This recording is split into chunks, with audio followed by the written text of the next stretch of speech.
dañoo ragal ni am ay émeute am na ñoo xam te ne jaaykat yi duñu jaay maire yi jaay ci seen table yi duñu lal seen table mais tey c'est comme si il y a un calme plat. ñi fulaluñu ko c'est quoi sénégalais dañoo sonn wala dañoo dem ba à la fin affaire bi safatu leen c'est quoi ce qui se passe. Déjà avant de répondre à la question. Je tiens à rappeler que gis nga république. nu mu war a doxee. Le rôle d'un opposant c'est toujours de tirer sur qui nga xamante ne moo nekk dans le parti au pouvoir. Ouais. Et celui qui est dans le parti au pouvoir. Son rôle tey comme par exemple ce cas-là de diffamation. dañ la tuumaal waxal ne ki li mu wax amul nga ñëw seetal sa bopp. Ça n'avait même pas lieu d'aller en justice. Comme fin ko technique. Et aussi je tiens à rappeler que le juge dem waxoon. Je démissionne d'une justice. Qui a démissionné. Xam nga loolu ça veut dire beaucoup de choses. te tey loolu indi crainte sénégalais yi doon wàcc xam jàpp ne yoon du doxal yoon.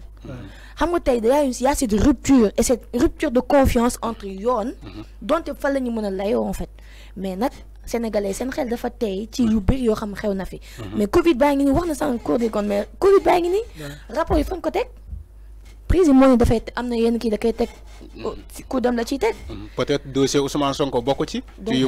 Donc encore une fois ça revient à confirmer le fait que c'est purement politique. C'est une façon d'éliminer encore une fois un candidat vraiment qui regorge ñi nga xamante ne moom moo di la majeure partie des Sénégalais et qui constitue les jeunes.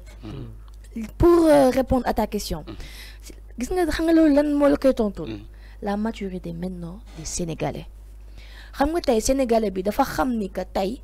lépp li nga xamante ni dafa jege Ousmane Sonko ñi nga xamante ni dañu bëgg dëgg Ousmane Sonko participer ci élection yi ils comprennent les enjeux. Ils vont plus maintenant descendre sur le terrain di taal di yàq te aussi je tiens à rappeler ça loolu sax leeruñu ne est-ce que c'était les partisans de Ousmane Sonko ñu doon wàcc di taal parce que c'est des suppositions il y a des enquêtes qui doivent être menées parce que tey doo wàcc xanaa ne da ngay xeex di reyanteeg yow c'est kii ci même cause mënul nekk enquête yi ñu waxoon nañ ko tijji concernant les morts yi nga xamante ni tey ñu bëri dee nañ ci manifestation yi mais est-ce que ñoom ñoo tiré seen bopp on a vu des forces de l'ordre et de sécurité tirer sur la population on n'a toujours pas situé les responsabilités mais ñoom weddi nañu ko les forces de l'ordre weddi nañu ko ñu ne dafa am ñu raxoon donc les manifestants ñoom ñoo doon rey manifestants mais après derrière yéen lu gën a ñaaw loo xamante ni c'est des nu ñu koy waxatee des journalistes yoo xamante ni étrangers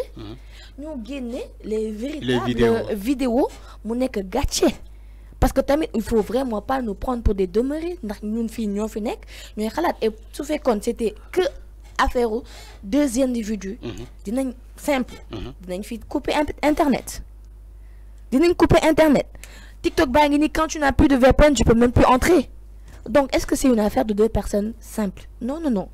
affaire bi lenn la te encore une fois pour dëggal li nga xamante ni mooy li ma la wax mooy que c'est pas que seulement si li nga xamante ni moom mooy tey si li jëm si diggante Ousmane Sonko ak Mame Mbaye Niang boo xoolee récemment lépp li nga xamante ni moo di même ba ñuy laam-laamee invalidité cas Ousmane Sonko candidature Ousmane Sonko les Sénégalais se sont dit ok Bassirou Diomaye Faye c'est le numéro 2 on va avec Bassirou Diomaye Faye on va plus descendre sur le terrain parce que on veut pas d'un report pour la prochaine élection présidentielle ou bien qu'on nous parle de pays ingérable actuellement parce que dafa nekk ci ay gouttes yoo xamante ni bët sa tëgul donc Sénégalais la maturité des Sénégalais ou bien la maturité politique des électeurs a dépassé maintenant nos politiques et ça doit les éveiller xam ni que jeunesse bi ñu doon nax maintenant cette jeunesse est éveillée tu sais il y a une mérite de Ousmane Sonko ñun bëgg ko ñu bañ ko gis nga l'éveil des consciences des jeunes de plusieurs jeunes aujourd'hui est dû à la communication de Ousmane Sonko parce que Ousmane Sonko qu'on l'on n'accepte ou pas il est arrivé aujourd'hui vraiment à ce que li nga xamante ni moom moo di askan bi di yeewu ci li nga xamante ni mooy suñu gestion réew te mooy yoon parce que askan bi moom doole bi nga xamante ni moom la njiitu réew bi am kan moo ko jox mais c'est le peuple donc on doit respecter le peuple est souverain le peuple moom mooy juge te nag encore une fois xam nañ ni que bu ñu bëggee daaneel régime bi nga xamante ni moo fi nekk te ñu jàpp ni régime bi daf leen di xoqatal di leen teg xam nañ ni carte koy daaneel donc ils vont plus être dans les histoires de wàcc ci terrain bi di reyante et puis ça va servir à rien il y aura que des dommages que un dossier de diffamation pour concernant information fële ca Cour suprême maître Sayed Larifou maître Massokhna Kane maître Ciré Clédor Ly bi nga xam ne dañ ne woon nekk dafa am malaise moom ñëw na fële nga xam ne moom mooy Cour suprême maître Bamba Cissé donc les avocats le pôle d'avocats de Ousmane Sonko est bien présent donc procès bi fu mu nekk nii mën nañ jàpp ne que door na actuellement. Évidemment. Donc vous aurez toutes les informations en temps réel concernant l'audience qui se passe. Exactement comme ça se fait ici dans 5 TV mbokk yi bu leen jaaxal donc dinañ leen jox les informations en temps réel mais Adja dama am benn question bu ma xaw a jaaxal tuuti parce que dama ne dossier de diffamation boo xamante ne il y avait beaucoup de dossiers de diffamation boo xam te dossier Ousmane Sonko bi dem na fekk leen au niveau de la Cour suprême d'abord Mame Mbaye Niang Souleymane Teliko comment dire Cheikh Yérim Seck et Bati Plus les frères Farès mais yooyu yëpp ça va faire bientôt 3 ans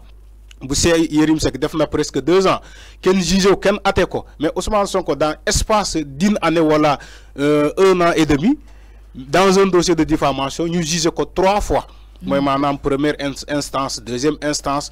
tey ñu ngi ci Cour suprême lan ngay wax ci loolu c'est quoi Ousmane Sonko lan la am de particulier et les autres. Bon, déjà cette rapidité pour vouloir exactement rapidité bobo le cas Ousmane Sonko. Mais ça prouve à suffisance que pourtant on nous dit le temps de la justice n'est pas le temps des hommes, le temps de la police. Lan moo war a rapidité bobu kon. Ça prouve à suffisance que Ousmane Sonko dérange, tout simplement. Ah oui? Bah oui, Ousmane Sonko dérange. Ousmane Sonko est un phénomène boo xamante ni réel. boo xamante ni bu ñoom dama jàpp ni ñu féetee ci kujje gi wala ci nguur gi plutôt buñ ci dañ jàpp ni buñ ci jugul parce que les élections dernières l'ont montré avec Ousmane Sonko comme boobu temps di fàttali ki nga xamante ni woon son directeur de campagne ou bien c'était Boubacar Camara ba ko kenn gëmule je rappelle parce que ba kenn temps li nga xamante ni moom moo di tey ñoom ñooy les souteneurs de Ousmane Sonko boobu temps c'était pas des souteneurs de Ousmane Sonko boobu ils avaient rejoint ki nga xamante ni moom moo di Idrissa Seck pour pouvoir daane régime bi mais je rappelle Ousmane Sonko est venu en 3e position mu jaaxal ñëpp ku musul def politique ñëw ci langum politique frôler li nga xamante ni moo di la 2e place donc kooku ci ki nga xamante ni dafay lire li nga xamante ni moo di politique dina saytu dina ragal dina tey ci ki nga xamante ni moom moo di kii c'est un phénomène et cela a prouvé Ousmane Sonko si vous vous rappelez ba ñuy def dajale boobu noonu fële ca place de l'Obélisque Ousmane Sonko il était à Ziguinchor mais vous avez vu la foule bu ñëw pour taxaw ngeen kan benn jëmm ji Ousmane Sonko donc ñoom ils comprennent les enjeux ils savent que carrément que Ousmane Sonko arrivé au pouvoir naturellement il va renégocier tous les contrats yoo xamante ni jàpp na ne askanu Sénégal rek ci loolu parce que Ousmane Sonko loolu la woote dafa woote ci li nga xamante ni moom moo di nguur bi nga xamante ni ñëpp dinañ ci yëg seen bopp maintenant vraiment ce serait élégant aujourd'hui gëm sa bopp ñeme li ngay def participer ci élection présidentielle laisser participer Ousmane Sonko ci élection présidentielle comme ni que le président Boubacar Camara di waxee ne carrément moom tey bu sañoon jàkkaarloo ak Ousmane Sonko daan ko kooku ragalul mais ñii dañu manifester seen peur et encore plus il y en a qui disent parce que encore une fois je vais pas appliquer le mode présent am na ñu nga xamante ñu ngi naan am na ay rapport yoo xamante ay dossiers yoo xamante ne tey bu kii si tegee si loxo kii di Ousmane Sonko mais ñu bëri nañ nekk au ñu fa donc encore une fois Ousmane Sonko c'est quelqu'un qui dérange c'est un opposant bu nga xamante ne tey il a une force principale c'est la force principale de l'opposition qu'on l'accepte ou pas. Ok donc maama balaa may ñëw ci yow. damay dem tuuti Cour suprême parce que dafa am benn information boo xamante ne wàcc na. waaw dañu ne la répartition du temps de parole 1h30 pour chacun donc qui divise les deux camps les avocats de Ousmane Sonko ne sont pas d'accord donc maître Ciré Clédor Ly hausse le ton. Le dossier de Ousmane Sonko est un dossier sérieux que les Sénégalaises attendent depuis longtemps. donc arguait-il. Donc il dit on ne peut pas la bâcler. Donc prenons la parole. Maître El Hadji Diouf aussi qui répond, il dit, a déclaré que lui aussi, le temps suffit largement pour faire les plaidoiries. Donc, mom, il est d'accord pour les 1h30, mom El Hadji Diouf, mom non la tonte Maître Ciré Clédor Ly. Donc, les plaidoiries, finalement, le juge a accepté la requête des avocats de Ousmane Sonko. Je vous laisse plaider comme vous le souhaitez. Donc, l'île juge bi, donc finalement, les avocats de Ousmane Sonko, je vous laisse donc